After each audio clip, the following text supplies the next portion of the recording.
وَلْتَكُن مِّنكُمْ أُمَّةٌ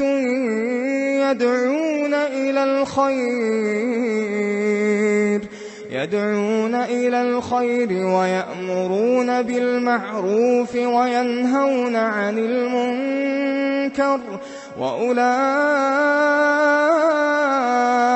هُمُ الْمُفْلِحُونَ.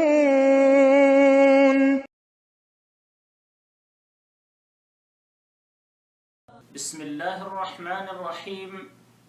الحمد لله رب العالمين، والصلاة والسلام على أشرف الأنبياء والمرسلين نبينا محمد وعلى آله وصحبه أجمعين ومن تبعهم بإحسان إلى يوم الدين. أما بعد. برادران اسلام،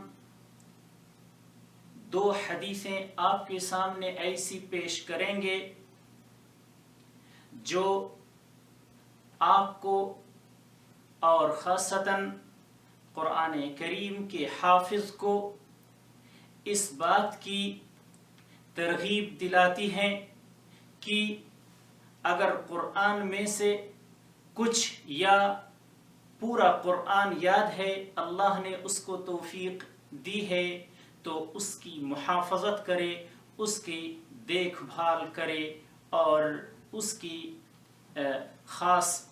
کے ساتھ خاص اہتمام کرے۔ عن ابی موسیٰ رضی اللہ عنہ عن النبی صلی اللہ علیہ وسلم قال: تعاهدوا هذا القرآن فوالذي نفس محمد بيده لهو أشد تفلتا من الإبل في عقولها. متفق علیہ۔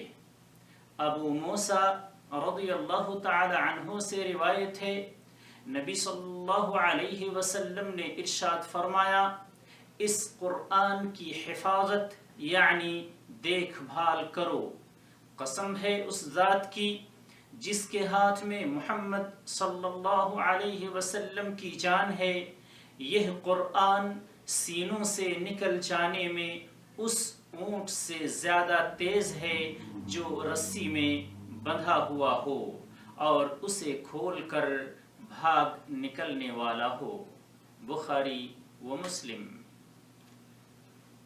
دوسری حدیث عن ابن عمر رضی اللہ عنہما ان رسول اللہ صلی اللہ علیہ وسلم قال: انما مثل صاحب القرآن كمثل الإبل المعلقة ان عاهد عليها امسكها وان اطلقها ذهبت. متفق علیہ۔ ابن عمر رضی اللہ تعالی عنہما سے روایت ہے، رسول اللہ صلی اللہ علیہ وسلم نے فرمایا، حافظ قرآن کی مثال رسی سے بندھے ہوئے اونٹ کی طرح ہے۔ اگر وہ اس اونٹ کا خیال رکھتا ہے تو وہ اپنے کھوٹے سے بندھا رہتا ہے، اور اگر اسے کھول دے گا تو چلا جائے گا۔ بخاری و مسلم۔ اللہ تبارک و تعالی سے دعا ہے کہ اللہ تعالی ہمیں قرآن کریم کے یاد کرنے اور اس کے اہتمام اور اس کی دیکھ بھال اور محافظت کرنے کی توفیق دے۔ واللہ اعلم، وصلی اللہ علی نبینا محمد۔ السلام علیکم ورحمۃ اللہ وبرکاتہ۔ حفظ قرآن کے الفاظ تم نے کر لیے، لال و گوہر سے تو دامن تم نے اپنے بھر لیے۔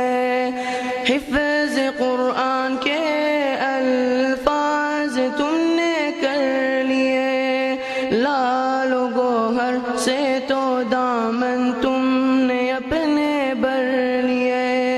اب عمل کی موتیاں چننے کو آیا مرحلہ، اب عمل کی موتیاں چننے کو آیا مرحلہ۔